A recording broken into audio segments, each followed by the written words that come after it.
Hi, everyone. Today, we'll take a look at how two-time World's Most Ethical Companies honoree Assurant approaches the complex issue of mergers and acquisitions due diligence. I'm your host, Bill Coffin, and this is the Ethicast.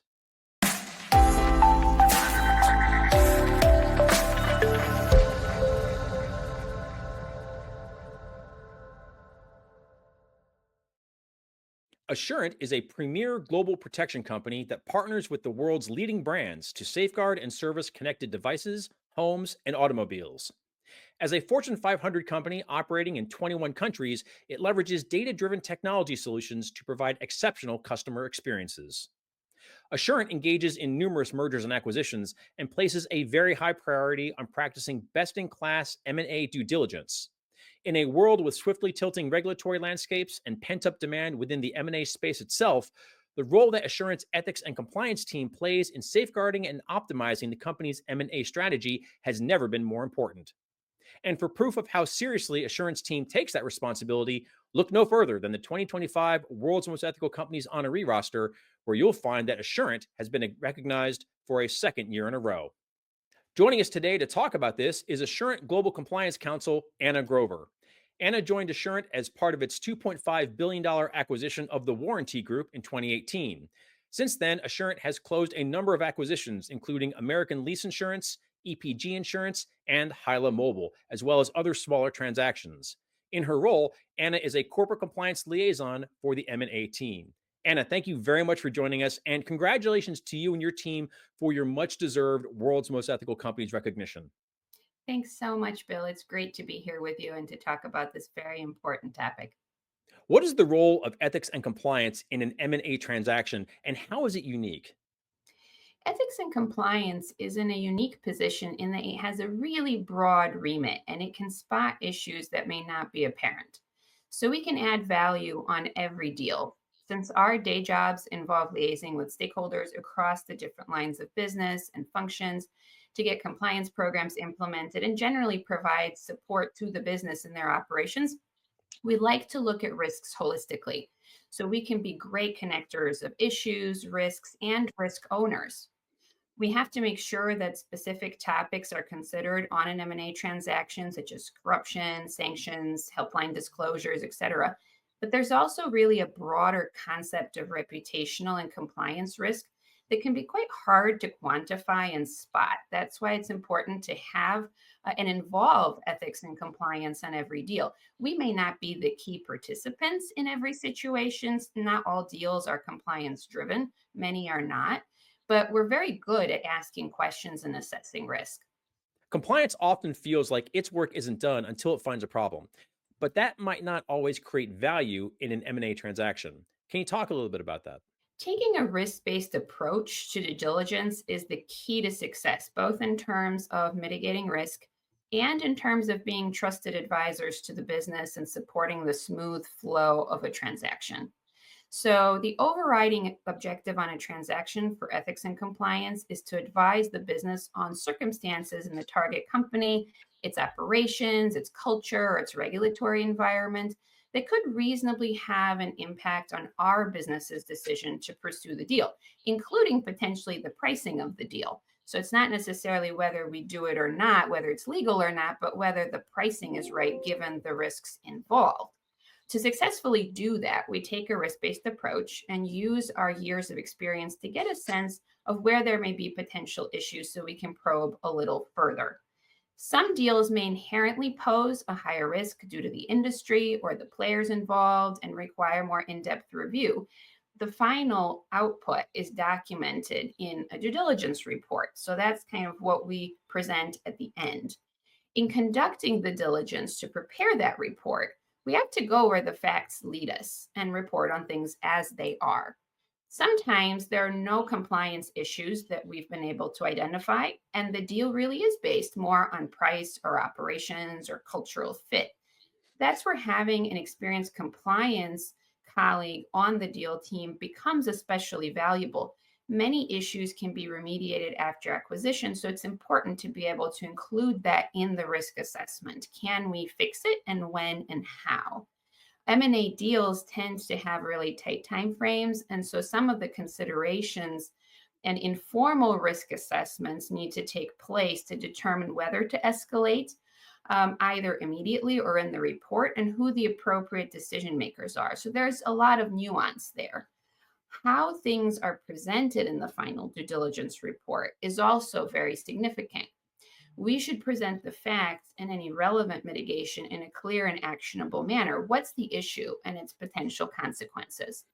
Can this be fixed? Like I mentioned, how, by whom, and at what cost? So we avoid hypothesizing, especially in the report, because it can confuse busy decision makers.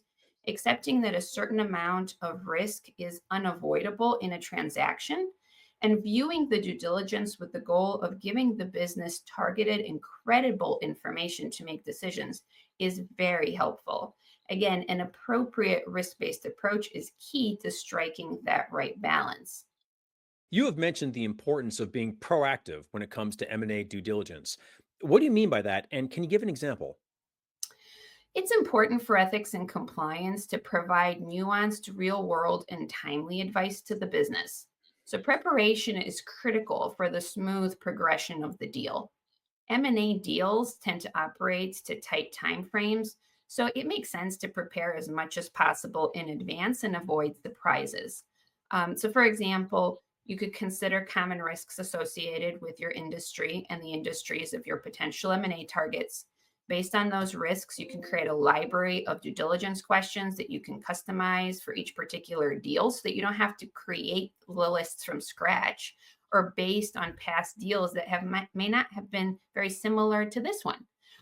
Include in that review the due diligence processes that may be needed, for example, screening the target's vendors and clients, or considering conflicts of interest between employees. Another time saving idea is to create as many standardized templates as possible, such as the due diligence reports, so you can start populating the content throughout the due diligence process rather than relying on your memory or very voluminous notes at the end of what could be a months long process when it's crunch time to finalize the report. So, in other words, you want to set up the infrastructure for your due diligence in advance because that will really free up your time to focus on the deal content and adding value to the transaction and the transaction team. What are some of the ways that you build a strong relationship with the deal team? And why is that relationship so important to your M&A due diligence work? That's a great question. Our ability to do our job successfully relies in large part on our ability to work effectively with the deal team and obtain the information that we need to draw our conclusions. This may sound corny, but being included on a deal team is a privilege. You get to dive into the needs of your business in a really concrete way and have an opportunity to make a difference to their strategy on how to achieve their needs and goals based on the risks you've identified. It's a unique partnership opportunity. At the same time, you get a chance to see under the hood of how another company functions and assess the risks and fit between the two companies. It's stressful for both deal teams, and we want to make that process as smooth as possible for everyone. Personally, I wouldn't want anyone walking away thinking we hadn't paid enough attention or done our best to understand the genuine risks and opportunities of a transaction and how the target company operates and the values they bring. One of the most important ways to effectively conduct diligence is to partner with other functions, such as operations and HR, to minimize the questions we need to ask, the due diligence questions, and maximize the usage of the responses that were being provided. So, as an example, customer complaints are an important topic for compliance, but it's also an important topic for the operations team. Same with HR. They're also interested in culture, employee morale, and helpline statistics. So, reviewing these teams' due diligence questions, removing duplicates, proactively reaching out to identify potential risks together provides for a smoother experience for everybody involved, reduces friction in what can already be quite a busy and stressful time. When people have confidence that you'll only ask questions when that information is needed, they're more likely to go the extra mile to obtain it for you. M&A is a fundamental element of doing business, and the M&A market has continued to stay active and strong. So, for ethics and compliance professionals listening to this podcast, There are three things that you should remember as you approach your role on mergers and acquisitions. One, ethics and compliance plays a key role and can add value on any deal by reducing risks, unlocking profitable and compliant growth for many companies. Two, we ask really important, good questions, very insightful questions. And three, we can help ensure a smooth transaction by leveraging templates in our relationships with other functions and business areas. It's a really great opportunity to make a difference to our company. Anna, thank you so much for joining us to discuss the work that you and your team are doing. And congratulations once again to you and all of your colleagues at Assurant for earning your second World's Most Ethical Companies recognition. Thanks so much for having me. All the best. To learn more about Assurant, including its corporate citizenship, latest insights, and more, visit assurant.com. And to see Assurant's spot among its fellow World's Most Ethical Companies honorees, visit worldsmostethicalcompanies.com. To appear as a guest on the Ethicast, drop us a line at ethisphere.com/ethicast to share a best practice, E&C success story, or proof point around how business integrity builds value. Thanks for joining us. We hope you've enjoyed the show. For new episodes each week, be sure to subscribe on YouTube, Apple Podcasts, and Spotify. And until next time, remember, strong ethics is good business.